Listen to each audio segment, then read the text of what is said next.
우리 성가대의 찬양을 들으면서 세상 사람들과 우리 하나님을 믿는 사람들과 가장 큰 차이점이 바로 세상 사람들은 자기들이 원하는 것, 자기들이 갖고 싶은 것, 자기들의 뜻대로 될 때만 감사하고 기뻐할 수 있지만, 하나님을 믿는 사람들은 내 뜻대로 되지 않고 내가 원하는 대로 결과가 나오지 않는다 할지라도 나를 가장 선하신 길로 인도하심을 믿으며 살아갈 수 있다는 것, 그것에 가장 감사할 수 있는 것이 아닌가, 그 찬양을 통해서 또 하나님의 마음을 느낄 수 있었습니다.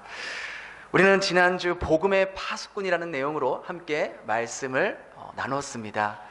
여러분들 한 주간 동안 정말 그 가정에서 또 일터에서 만나는 사람들 관계 가운데 복음의 파수꾼으로 또 말씀의 파수꾼의 삶을 사셨습니까? 전혀 기억이 나지 않는다는 그런 표정을 지을 때 제가 굉장히 당혹스럽습니다. 우리가 지난 주일 예배 후에 또 남성교회 모임을 갖지 않습니까? 그 자리에서 우리가 가장 지금 계속해서 기도해야 되고 또 구원해야 될 영혼을 우리가 함께 나누면서 함께 기도하자고 그렇게 나눴습니다. 그래서 서로의 가족들을 위해서 또 형제들을 위해서 자녀들을 위해서 이렇게 같이 나누고 또 그 사람을 위해서 기도할 때 참 우리의 마음이 뜨거워졌습니다. 여러분, 솔직히 나도 내 자신, 내 전도 대상자를 위해서 잘 기도 안 하잖아요. 잘 기도 안 할 때가 많잖아요. 그렇지 않습니까? 솔직히.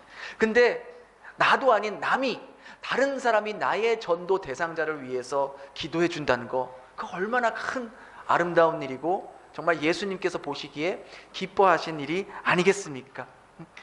예수님의 이름으로 모인 우리 신앙 공동체, 우리가 정말 예수님의 이름으로 모였기에 나의 가족을 위해서 남이, 다른 사람이 내 가족의 영혼을 위해서 함께 기도해 줄 수 있는 거 아니겠습니까? 여러분, 정말 우리의 신앙이 건강해지고 지금보다 우리의 믿음이 더욱 든든해지고 단단해질 수 있기 위해서는, 그리고 우리의 삶 가운데 살아계신 하나님을 경험하기 위해서는 저는 자신 있게 여러분들에게 말씀드릴 수 있습니다. 여러분, 소그룹 모임에 적극적으로 참여하실 수 있기를 주의 이름으로 권면드립니다. 우리 여성분들은 주중에 대부분 우리가 구역 예배로 모이고 또 주일 예배 후에는 우리 남성 구역과 또 직장인 구역이 모이지 않습니까? 예수님이 말씀하셨잖아요. 두세 사람 모인 곳에 내가 거기에 있다, 그렇게 말씀하셨잖아요. 그래서 여러분들이 소그룹에서 한 주간의 삶을 나누고 또 오늘 말씀 들은 걸 가지고 함께 또 우리가 서로 나눌 때에 그 안에서 살아계신 하나님을 경험할 수 있게 되고 우리의 신앙과 믿음은 더 굳건해질 수 있다는 것이죠. 우리는요, 결코 혼자서는 신앙생활을 건강하게 할 수 없는 존재예요.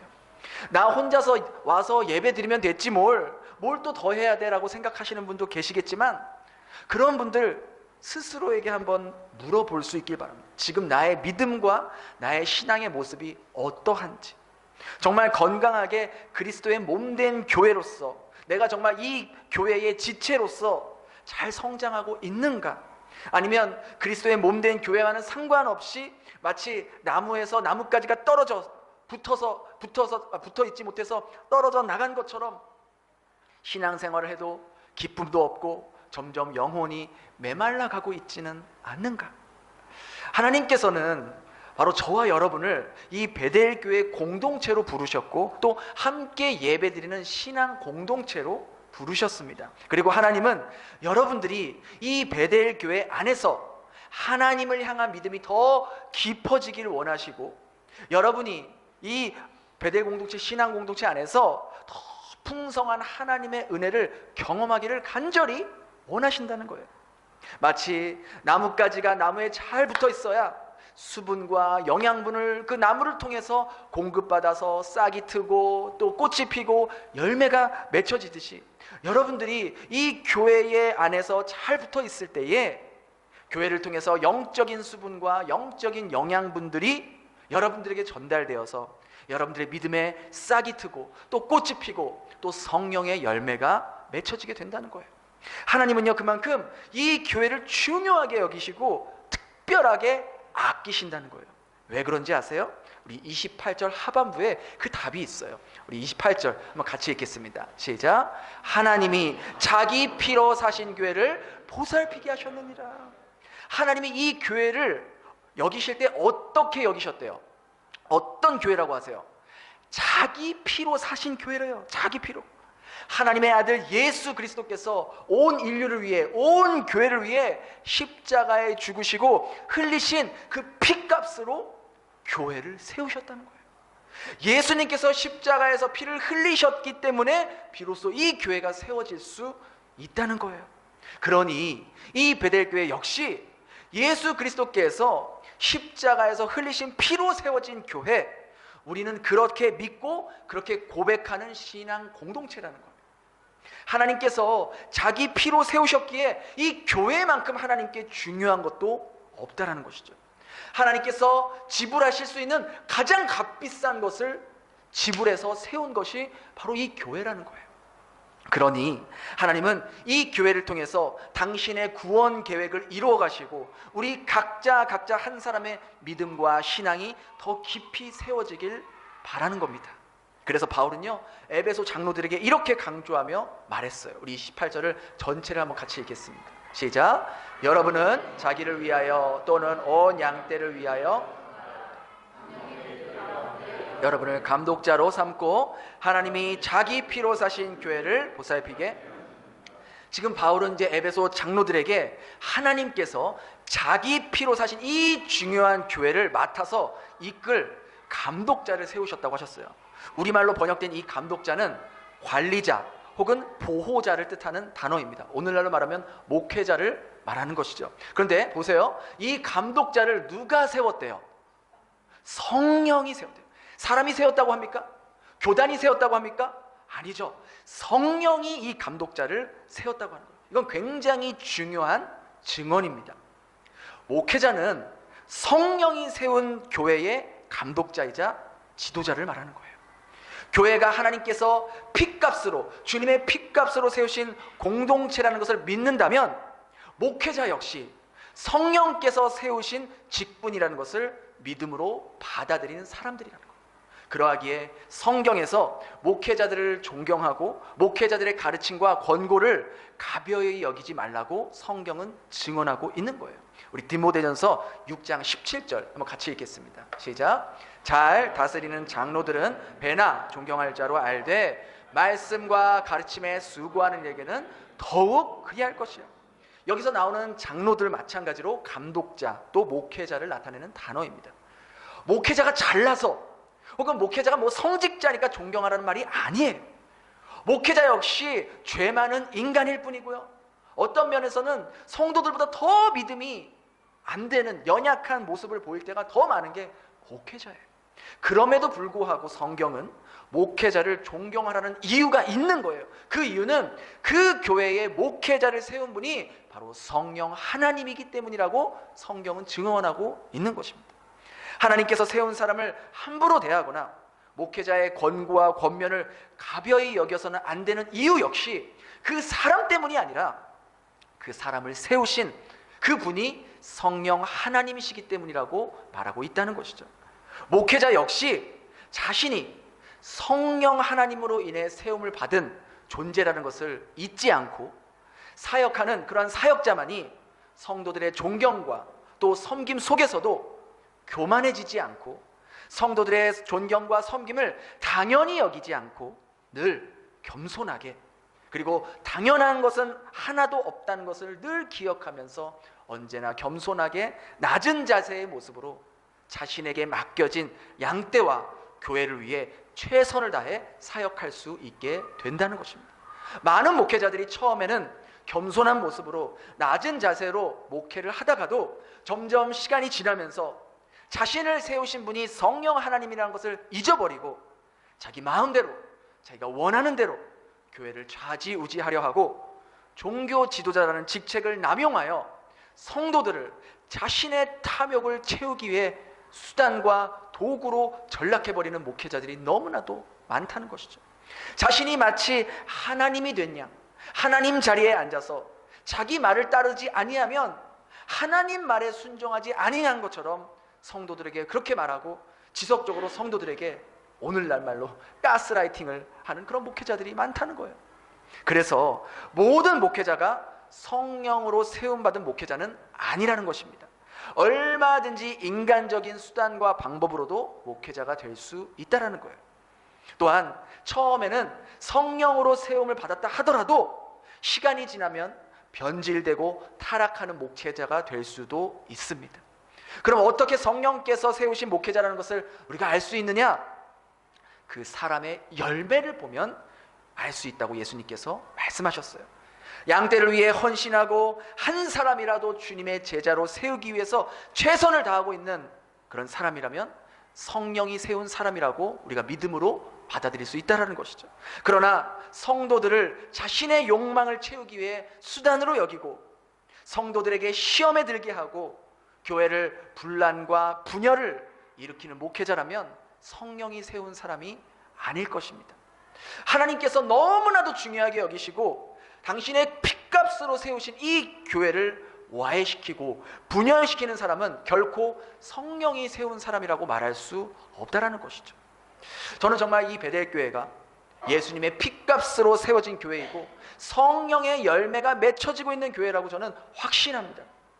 왜냐하면 부족하고 연약하고 완악한 제가 이 베델교회에서 신앙생활을 시작하고 여기서 신앙이 자라고 여기서 전도사 임명받고 여기서 목사 안수받고 이제 2주 후면 여기서 담임 목사로 세워지는 그러한 케이스가 전 세계적인 교회에서 얼마나 있겠습니까? 여러분 한국 교회에서 그 교회에서 신앙생활 처음 시작해서 그 교회 담임 목사 된 교회 그런 케이스 보신 적 있으세요? 아마 거의 없을 거예요. 그것뿐입니까? 오늘 또 이렇게 함께 참석해 주신 우리 이모재 전도사님도 이모재 전도사님은 제 신학 동기입니다. 함께 우리 평신도 신학 과정을 공부한 그 평신도 신학 동기예요. 그때 우리가 얼마나 정말 기쁘게 그 공부할 때 마음이 뜨거워지고 막 더 깊이 그 신학을 공부하면서 재미있게 공부했는지 몰라요. 그런데 전도사님도 그렇게 베델교회에서 처음 우리가 함께 평신도 신학을 공부하시면서 그 다음에 더 정식으로 더 깊이 이제 신학 공부하셔서 여기서 이 베델교회에서 전도사 임명 받으시고 하노이 교회에서 청소년 사역하시고 이제 2주 후면 이 베델교회에서 목사 안수를 받게 되는 거예요. 그러니까 여러분 보세요. 이 베델교회에서 함께 신앙생활한 평신도가 2명이나 목사로 세워지는 거예요. 이게 얼마나 놀랍고 하나님께 감사하고 영광 돌릴 일이 아니겠습니까? 전도사님도 여기 계시지만 저희가 그렇게 그때 뭐 한 12, 13년 전이었을 거예요. 그때는 저는 청년이었고 전도사님도 일반 뭐 집사님이셔서 이렇게 저희가 시간이 지나서 2주 후에 전도사님이 목사 안수받고 제가 담임 목사가 될 거라는 거 그때 공부할 때 누가 상상이나 했겠습니까? 아무도 몰랐죠. 앞으로 하나님께서 어떻게 쓰실지. 근데 하나님은 이렇게 우리의 생각과 상상을 뛰어넘으시면서 일하시고 우리의 길을 인도하시는 분이에요. 그러니 이 교회가 사람의 생각대로 세워지는 교회가 아니라 성령이 세우시고 주님의 핏값으로 세워진 교회라고 담대하게 말할 수 있는 거예요. 이건 비단 목회자에게만 해당되는 말이 아닙니다. 교회를 함께 세워가는 성도님들에게도 마찬가지예요. 그 성도들의 열매를 보고 성령께서 그와 함께 하고 계시는지 하지 않는지를 우리는 볼 수 있다는 거예요. 성령께서 함께하는 성도라면 이 교회가 더욱더 든든히 세워져 나가기 위해서 다른 성도들을 위해서 또 예배를 위해서 주님의 제자를 양육하는 일에 최선을 다하며 교회의 분란과 분열을 막기 위해 한마음 한뜻이 되기 위해 기도하며 헌신하는 모습으로 나타내게 되어 있다는 거예요. 그래서 목회자든 성도든 우리 모두는 예수님께서 십자가에서 흘리신 이 핏값으로 세우신 이 교회를 주님의 뜻과 주님의 인도하심을 따라 세워나가야 할 책임과 의무가 바로 저와 여러분에게 함께 있다는 거예요. 우리 29절과 30절 함께 같이 읽겠습니다. 시작. 내가 떠난 후에 또한 여러분들 중에서도 제자들을 끌어 자기를 따르게 하려고 어그러진 말을 하는 사람들이 일어날 줄 내가. 바울은 이제요 자신이 이 에베소 장로들과 헤어지면서 이제 내가 떠나면 너희 교회 가운데 사나운 이리가 들어와서 너희들에게 어그러진 말들을 하면서 교회를 와해시킬 거다라고 말합니다. 여기서 말하는 바로 사나운 이리는 이단 혹은 거짓 교사를 말합니다. 바울이 자기가 에베소의 교회에 있을 때에는 그런 이단이나 혹은 자신의 탐욕으로 성도들을 이용하려고 하는 그런 거짓 교사들을 쫓아낼 수 있었지만, 이제 내가 떠난 후에 그 역할을 여러분들이 해야 한다라고 부탁하고 있는 거예요. 29절에 사나운 이리가 여러분들에게 들어온다는 말은 바로 외부에서부터 이단이 침투해서 교회로 들어와 교회를 와해시키고 무너뜨리는 것을 의미하고요. 또 30절에 보니까 또한 여러분들 중에서, 그죠? 다른 데서가 아니야. 여러분들 중에서 제자들을 끌어 자기를 따르게 하고 어그러진 말을 한다고 그렇게 말하고 있습니다. 여기서 어그러진 말이라는 건 왜곡된 말을 말하고 있는 거예요. 에베소 지도자들 중에서, 너희들 중에서, 너희 장로들 중에서, 너희 목회자들 중에서 자기의 유익을 위해, 자기의 배를 채우기 위해 하나님의 말씀을 의도적으로 왜곡하는 자들이 반드시 나올 거다. 그러니 너희는 스스로 삼가라. 삼가라는 말은 주의하라, 경계하라라는 그런 말이에요. 다른 곳에서도 아닌 교회 안에서, 그것도 교회 지도자들 중에서 자신의 탐욕과 기득권을 챙기기 위해 교회를 분열시키고 어그러진 말, 왜곡된 말을 해서 자기 편으로 끌고 나가는 사람들이 분명히 생긴다라고 바울은 경고하고 있는 겁니다. 그래서 목회자가 해야 할 중요한 일은 외부로부터 이단이 우리 신앙 공동체에 침투하는 것을 막는 것이고, 동시에 내부적으로 자신의 기득권과 자신을 따르게 하기 위해 왜곡된 말을 하는 사람들, 혹은 목회자나 성도들을 뚜렷한 근거 없이 비방하거나 깎아내리려고 하는 사람들, 교회 안에서 갈등을 일으켜서 분열을 조장하는 사람들을 막아내는 것이 바로 목회자의 중요한 역할이라는 것이죠. 바울이 사역했을 그 당시에도 이처럼 외부로부터는 이단들이 교회로 침투해서 교회를 공격했고요, 또 내부적으로는 당파를 만들어서 교회의 분열을 일으키는 거짓 교사들이 너무나도 많았다는 거예요. 이단과 거짓 교사가 얼마나 많았는지, 여러분 신약 성경이 총 몇 권입니까? 27권이잖아요. 그 중에 3분의 1이 넘는 10권 정도 되는 성경이 바로 이단과 거짓 교사에 대한 그런 반박하는 글들이에요. 그만큼 그 당시에 이단들이 많았다는 거예요. 여러분 2000년 전 교회에 침투했던 이 이단과 거짓 교사의 역사는요, 2000년 교회 역사와 함께 모습만 바뀌었지 지금까지 그대로 이어지고 있는 거예요. 여러분 한국은 뭐 말할 것도 없고요. 한국은 말할 것도 없고, 여기 베트남 안에도 이미 이단들이 활개치고 있고 여러 가지 모습으로 기존 정통교회 모습을 빙자해서 활동하고 있어요. 특별히 이제는 이단도요, K푸드, K뮤직처럼 K2단이라고 말하더라고요. K2단 너무 부끄러워요. 한국 이단들이 베트남에 그렇게 많이 들어와 있어요. 제가 몇 년 전에 저희 가족과 함께 쇼핑몰에 시간을 보내기 위해서 갔는데, 제가 우리 아이들과 이제 키즈 카페에서 이렇게 놀아주고 있는데, 저희 아내는 밖에서 그 모습을 이렇게 유리창을 통해서 지켜보고 있었어요. 근데 이제 베트남 두 자매가 저희 이제 아내에게 다가오더니 막 이렇게 혹시 뭐 교회 다니냐고 이렇게 물어봤대요. 그래서 교회를 다닌다고 이렇게 하니까, 그러면 베트남 말로 그 자매가 이 마지막 시대에 구원자이신 안상홍님을 아시냐고 막 그렇게 이야기하는 거예요. 그래서 막 자기 막 성경을 피면서 왜 마지막 시대에 다시 오실 예수님이 안상홍님인지를 막 성경을 근거로 막 이렇게 얘기를 해주는 거, 열성을 토하는 거예요. 그래서 저희 아내가 우리 남편이 목회자인데 당신들이 아마 성경을 잘못 알고 있는 것 같다. 우리 남편이 목사니까 그 지금 한 얘기를 그대로 우리 남편에게 해줘라. 그래서 저를 부르는 거예요. 그래서 저는 뭣도 모르고 한참 재밌게 잘 놀고 있는데 이렇게 불림을 당해서 막 얘기를 이렇게 무슨 일이야 하니까 이 자매들이 안상홍님이 예수님이래 이렇게 나한테 얘기를 하니까 얘기를 해보시라고 하니까 그 두 자매들이 자기들은 남자들하고는 얘기 안 한다고 그러면서 그냥 쭈르륵 가버리는 거예요. 그래서 그 모습을 보면서 이 베트남에도 젊은 이 청년들이 벌써 이미 너무나도 깊숙하게 이 이단에 물들어 있고 오염되어 있구나라는 거 세뇌 당한 거잖아요. 그래서 얼마나 안타까운지 몰랐어요. 근데 여러분, 베트남 사회에만 이단이 침투하고 있는 게 아닙니다. 이미 이 베트남에 있는 우리와 같은 한인 사회 안에도 이단들이 얼마나 많이 들어와 있는지 몰라요. 신천지 이단들은요, 지금 베트남 어학원, 한국 어학원이라는 그러한 모습으로 베트남 청년들이나 또 한국 사람들에게 수강자들을 이제 대상을 해서 이제 포섭하고 있고요. 또 하노이에도 은혜를 교회, 아마 우리 전도사님 잘 아실 거예요. 이름만 바꿔서 처음에는 사과나무 교회 그렇게 해서 이렇게 종교 허가서를 신청하다가 이제 거부당하자 다시 무슨 새창조교회로 이름만 바꿔서 지금도 계속 활동하는 것으로 제가 듣고 있어요. 여러분, 호치민은 안전한지 아십니까? 제가 한 달에 한 번 이제 교회 협의회로 여기 호치민에 있는 모든 목사님들을 만나서 함께 예배드리고 또 어떤 중요한 일들에 대해서 논의를 하는 그러한 모임이 있어요.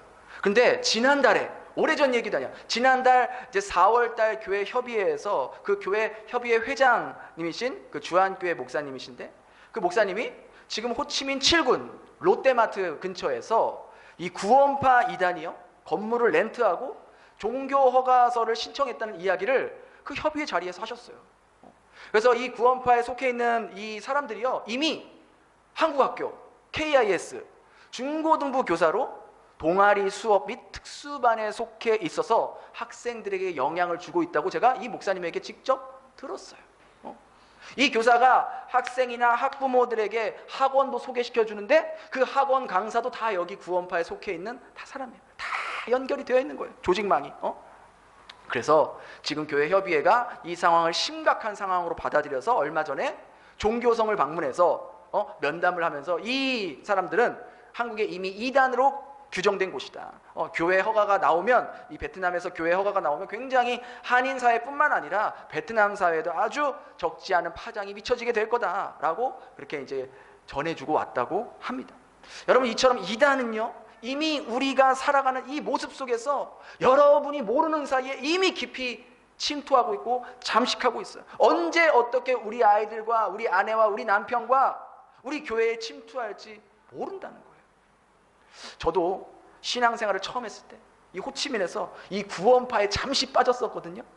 제가 호치민 학교 다닐 때에 제 한 살인가 2살 어린 같은 이제 공부하는 친구가 있었어요. 근데 그 친구가 이제 구원파 친구였단 말이에요. 저는 이제 베델교회를 다니고 있었고요. 근데 이제 그 친구가 한 번은 제가 교회 다니는 거 아니까 이렇게 물어보는 거예요. 형은 그 예수님 믿으면서 옛날에 지었던 죄와 그런 죄들을 다 예수님이 용서해 주실 걸 믿지? 믿지. 그러면 앞으로 형이 아직 짓지 않았지만 앞으로 지을 죄들도 용서해 줄 걸 믿어? 하니까 제가 그때는 신앙이 짧았어요. 그래서 그 앞으로 짓진 않았지만 분명히 나는 죄를 지을 것 같은데 그 죄는 어떻게 되는 거지? 하고 잘 모르겠는데 이렇게 대답을 했어요. 그러니까 그 친구가 그럼 형, 우리 교회에서 이번에 한국에서 오시는 목사님이 성경 공부를 아주 재미있게 해주신대. 한번 형도 왔으면 좋겠어 하고 저를 이렇게 권유하는 거예요.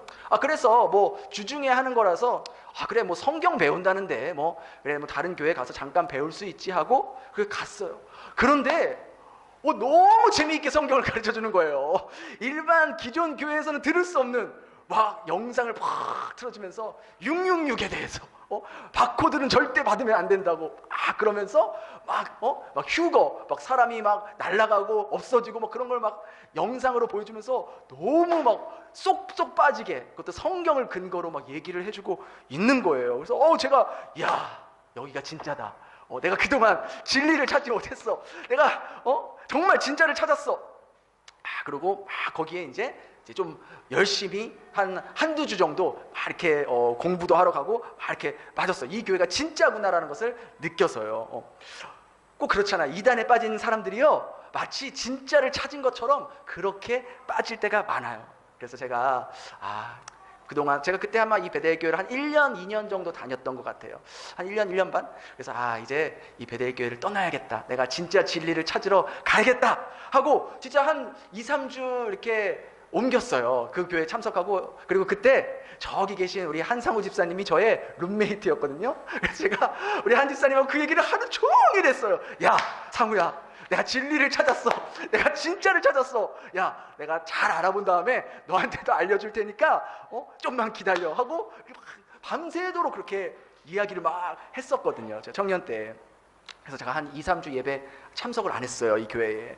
그러니까 이제 우리 여기 계신 또 우리 김진희 집사님이 그때 저를 막 잘 챙겨줬거든요. 그러니까 제가 다 이렇게 다 들리잖아요. 이 상진이 형제가 구원파에 빠졌다. 그래서 저하고 얘기를 하고 싶다고 하는 거예요. 그래서 저는 괜찮다고. 원래 사람이요 한번 어디 휙 가면은 다른 사람의 이야기를 안 들어요. 그러니까 그게 사람이 그렇게 참 이게 뭐랄까 무지해요. 그래도 마지막으로 얘기를 하자 그래서 집사님 그동안 밥도 많이 사주고 내가 미안하니까 얘기 들어보려고 갔어요. 한참 얘기하시니까 저는 안 들리는 거예요. 속으로 이 사탄아 물러가라 속으로, 겉으로는 표현 안 했죠. 그런데 안 들리는데 우리 집사님이 마지막으로 그러면은 목사님 한번 만나보고 그래도 마음이 안 바뀌면 그쪽으로 가라라고 하시더라고요. 그래서 죽은 사람 소원도 들어준다는데 산 사람 소원 못 들어줄까? 그래서 우리 집사님 말씀대로 그때 이제 목사님하고 이야기를 하면서 목사님이 로마서를 가지고 한 몇 시간을 얘기를 해줬어요. 그래서 왜 거기가 잘못됐고 뭐가 잘못됐는지를 다 하나하나 세세하게 그렇게 이제 알려준 거예요. 그래서 정말 다행히 제가 더 이상 그곳을 가지 않고 이 베델교회에서 계속 신앙생활 할 수 있었던 거예요.